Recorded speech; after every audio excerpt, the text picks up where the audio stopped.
இவரோட அறிமுகம், அது மட்டும் இல்லை இவரோட படங்கள் ஒரு தமிழ் சினிமாவோட நியூ ஜென் ஆக்டர்ஸ் அடுத்த தலைமுறை உருவாகிறதுக்கு இந்த படம் இவருக்கு ஒரு முத்தாய்ப்பு அமைஞ்சு நினைக்கிறேன். ஏன்னா எடுக்கிற படம் இல்லாமல் கதையின் நாயகனாகவும் மக்களின் மண் உணர்வு சார்ந்த கதாபாத்திரம் வாழக்கூடிய பார்த்திபனாக இருந்த கதிர் அவர்களை நினைவுல பகிர்ந்து கொள்ள இருக்கிறேன். வந்திருக்க எல்லாத்துக்கும் வணக்கம்.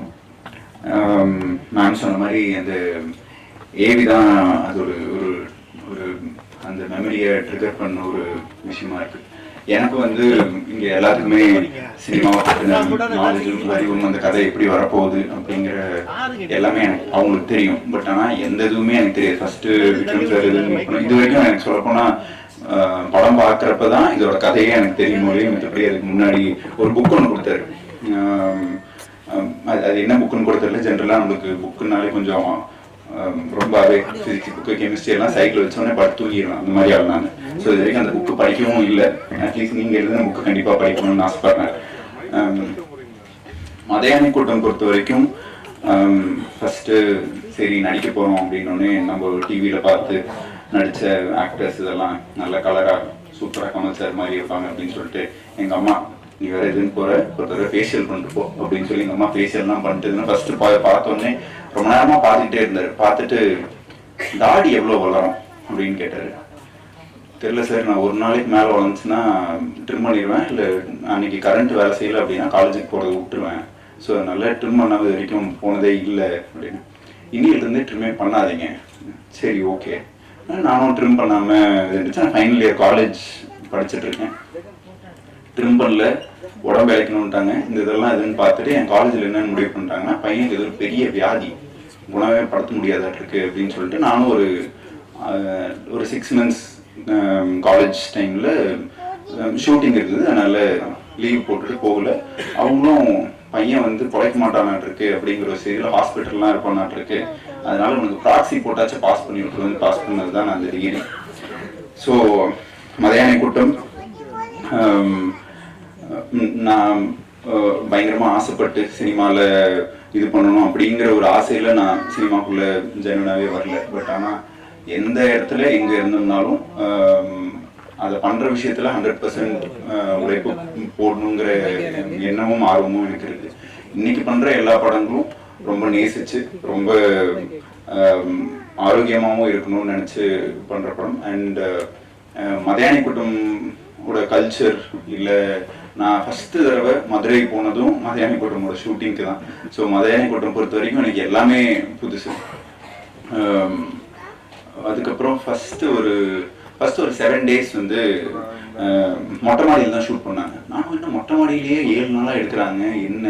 ஃபஸ்ட்டு half day, அதாவது அந்த வெயில் முடிகிற வரைக்கும் இதுன்னு எடுப்பாங்க. அதுக்கப்புறம் நான் 7வது நாள் கேட்டேன், நான் ரொம்ப வெயிலாக இருக்குது, நம்ம இது பண்ணிட்டு சாயந்தரத்துக்கு மேலே இது இல்லைப்பா நீ கொஞ்சம் கலராக இருக்கு அப்படின்னாரு. நான் கேட்டேன், இது வரைக்கும் நீங்கள் கலராக நான் பார்த்ததே இல்லையே, என்ன போய் கலருன்னு சொல்கிறீங்க அப்படின்னு சொல்லி ஒரு 7 நாள் வெயிலில் ஷூட் பண்ணி அந்த அவர் மனசில் இருக்க ஒரு கேரக்டரை எல்லா கேரக்டராகவும் அந்த அவர் மனசில் இருக்கிறவங்களா மாற்றி அந்த படத்தை இதுன்னு எடுத்தார். அண்ட் அவர் வந்து இந்த ஆக்டரை நம்பி இந்த படம் அப்படின்னு அவர் நினைச்சல, அவர் நம்பின ஒரே ஆள் அவர் மட்டும்தான்.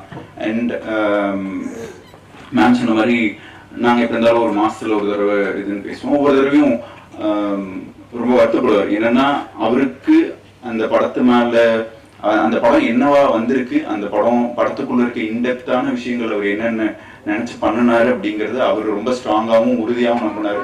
அது எல்லாருமே புரிஞ்சுக்கலையோ அப்படிங்கிற ஒரு வருத்தம் அவருக்கு எப்பவுமே இருந்துச்சு. பட் ஆனால் இன்னைக்கு ஒரு சண்டே நீங்க எல்லாருமே வந்து அவர் மறைந்ததுக்கு அப்புறமும் ஒரு புத்தக வெளியீட்டு விழாவுக்கு நீங்க வந்து கலந்துக்கிட்டதுல ரொம்ப ரொம்ப சந்தோஷம். ஏன்னா அவர் வந்து காசு பணம் இவ்வளோ சம்பாரிச்சு அப்படிங்கிற மாதிரிலாம் இது வரைக்கும் ஒரு நாள் கூட பேசினதே இல்லை. அவருக்கு தெரிஞ்சது சினிமா அண்ட் அதுக்கு பின்னாடி இருக்க உழைப்பு, அவருக்கு உண்டான ஒரு ரெக்கக்னிஷன். அவர் ஒரு படம் பண்ணாரு, அதை வந்து